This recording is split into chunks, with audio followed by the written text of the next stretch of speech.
করে বলি, যারা দেশ চালান, আপনারা দেশের কান্ডারি, আল্লাহর কাছে জবাব দিতে হইব।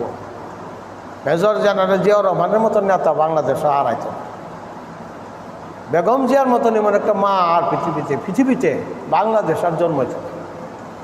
এদের গুণে আমরা যেন গুণান্বিত হইতাম পারি, এদের যে চিরত এবং সুরত ছিল এটা যেন আমরা ধরে রাখতে পারি, এই আমার অনুরোধ আপনাদের কাছে। বাবারা, ভাইরা, আমি রাজনীতি বক্তা না, রাজনীতি করি না। রাজনীতি করি রাসূল আরবি সাল্লাল্লাহু আলাইহি ওয়াসাল্লামের রাজনীতি করি, মসজিদে নববীতে যে রাজনীতি করছে নবীজি সাহাবায়ে কেরামদেরকে নিয়ে দেশ চালাইছে, মসজিদে নববী থেকে রাজনীতি শুরু। রাজনীতি করি না কথা করলে এবার গুণ হইব। যে কোনো একটা পক্ষে থাকতিব আমরা হকের। আলহামদুলিল্লাহ আলহামদুলিল্লাহ নাহমাদুহু ওয়া নাস্তাঈনুহু ওয়া নাস্তাগফিরুহু ওয়া নু'মিনু বিহি ওয়া নাতাওয়াক্কালু আলাইহি ওয়া নাউযু বিল্লাহি মিন শুরুরি আনফুসিনা ওয়া মিন সাইয়্যাতি আমালিনা। মান ইয়াহদিহিল্লাহু ফালা মুদিল্লা লাহু ওয়া মান ইউদ্লিলহু ফালা হাদিয়া লাহু। ونشهد أن لا إله إلا الله وأشهد أن محمدا عبده ورسوله. قال الله تعالى في كلامه المجيد وفي فرقانه الحميد. أعوذ بالله من الشيطان الرجيم. بسم الله الرحمن الرحيم.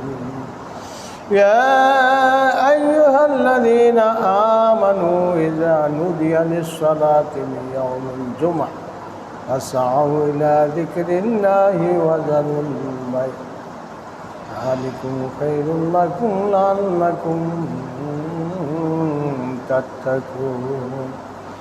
قال رسول الله صلى الله عليه وسلم الصلاة معراج المؤمنين الصلاة مفتاح الجنة. قال النبي صلى الله عليه وسلم إن أمتي يدعون يوم القيامة غرا محجلين من أثر الوضوء. إن الله ملائكته يصلون على النبي يا أيها الذين آمنوا صلوا عليه وسلموا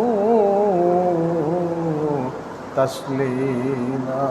صلى الله على محمد صلى الله আলাইহি ওয়াসাল্লাম। নবীজির পিতা আব্দুল্লাহ, নবীজির মাতা আমিনা, নবীজির দুধমা হালিমা, নবীজির রওজা মদিনা।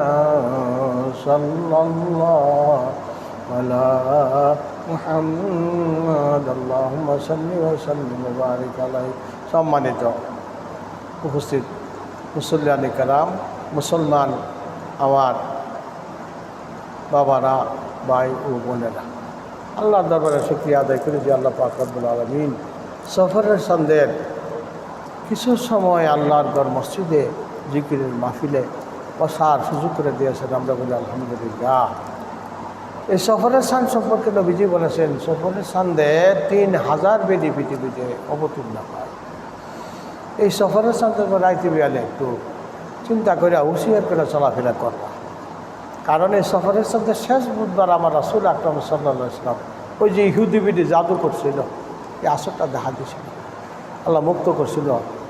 এরপরে তো রবিউল আউয়াল সালের 12 তারিখ আমার রাসূল দুনিয়াতে চিরবিদায় হয়ে চলে যায়। বাবারা, ভাইয়েরা, এই সফরের স্থান আপনি আমাদের সামনে আগত। সফরের মাস মুসলমানদের জন্য সতর্কীয় মাস। এই মাসেই জাদু করছে রাসূল আরবি সাল্লাল্লাহু আলাইহি ওয়াসাল্লাম। বাবারা,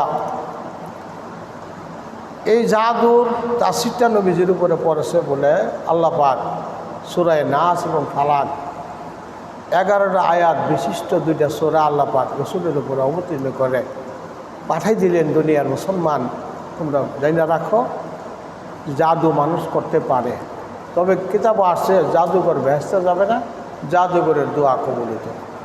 কুফরি কালাম যারা করে তাদের দোয়া কবুলিত না, তারাও জান্নাতে যাবে না। বাবারা ভাইরা, ফেতনা ফাসাদের জমানায় আমরা পড়ছি, এমন একটা যুগ আমাদের সামনে অবতীর্ণ হয়েছে যে আজকা বাংলাদেশের জমিনে মুসলমান, বাংলার জমিনে 92% মুসলমানের থাকার পরও আমাদের মা বোনদের কোনো নিরাপত্তা নাই।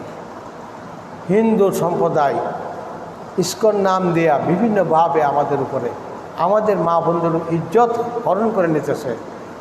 এত সাহস এই নাপাক মালাউন, যাদেরকে কোরআনে বলা হয়েছে ইন্নাল মুশরিকুনা নাজাসুন, মুশরিকরা নাপাক, এরাই এই সাহসী বাংলার জমিনে কী করে পাক? এটা চিন্তা করলে আমি অনেক সময় বোবা হয়ে যাই যে এরাই এই সাহস পাক কেমনি। জেনারেল পাকিস্তানের আইয়ুব খান আপনার যখন দেশ চালাইতো, উনি জাহাঙ্গীরনগরে আসবে, আমরা ইতিহাসে পড়ছি, জানাই দিছে যে আমি পূর্ব পাকিস্তান জাহাঙ্গীরনগরে আসতেছি এত তারিখ।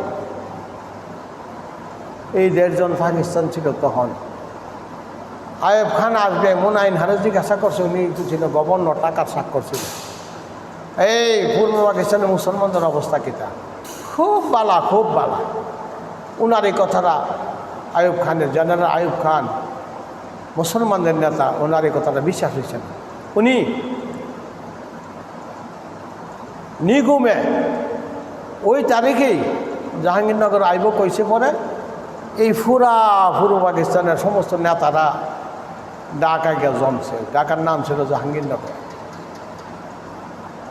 কিন্তু উনি আয়া সেরা হেলিকপ্টার আয়া উসমানী বিমানবন্দর সিলেট নামছে, লাইমা ওইখানে ভূমি অফিসে গেছে, গিয়া সেটা কাগজপত্র হাত দিয়া দেখেছে কোনো সম্পত্তি মুসলমানের নামে নাই, সব সম্পত্তি, ভূ সম্পত্তির মালিক হিন্দুরা।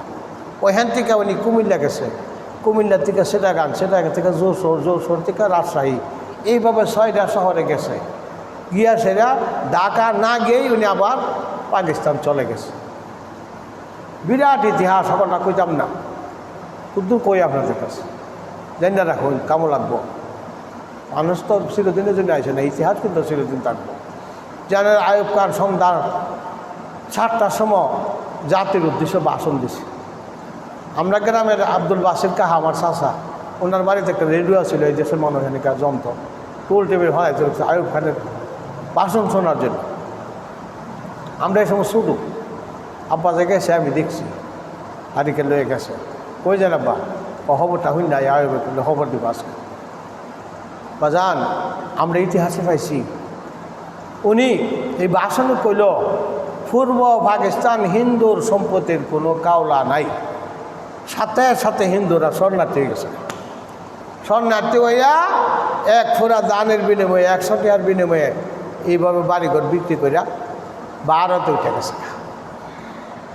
লাখ লাখ হিন্দু সম্প্রদায় ভারতে উঠে গেছে। যদি এই কামরা আইবে না করে যেত, হিন্দুর ফিডা বাংলাদেশ সবার থাকতায় না। আমরা শুরু থাকতে দেখছি পতন কাটলাম, মুসলমান নাম তো সহজ হয়েছে না, আমরা দেখছি। এদুরি কইলাম আমরা সেই হিন্দু কিছু বঙ্গবন্ধু শেখ মুজিবুর রহমান যখন ক্ষমতা চাইলেন, উনি কিছু হিন্দু রাখছে, কিছু এক জাতের দেশ চলে না, উনি কিছু হিন্দু রাখছে। এর মধ্যে এখন দেখা যা ওনার কন্যা যখন ক্ষমতা চাইলেন, বাবারি ইন্ডিয়ার নাপাক মালাউন দিয়া বাংলাদেশের প্রত্যেকটি সেক্টরে, বড় বড় সেক্টরে চাকরি দিছে। 518 জন হচ্ছে হিন্দু আর 112 জন হচ্ছে মুসলমান। উনি কিন্তু বঙ্গবন্ধুর কন্যাই করে গেছে। কিন্তু মেজর জেনারেল জিয়াউর রহমানের ছেলে আসার পরেও ঈদের কোনো পরিবর্তন এ পর্যন্ত হয়েছে না, আর হবে কিনা আমি জানি না। যার ফলে এই দেশের মানুষ বিচার থেকে দূরে সরে গেছে, কারণ আর বিচার নাই, হক বিচার, ন্যায় বিচার এই দেশে আদালতে করতে পারে না, করে না। এখন নিজের এই বিচারের সিদ্ধান্ত নিচ্ছে যে আমরা নিজেরা নিজে বিচার করব। এখন কিন্তু দেশ অরাজকতার মধ্যে পড়ে যেতেছে গা। আমরা আপনাদের কাছে অনুরোধ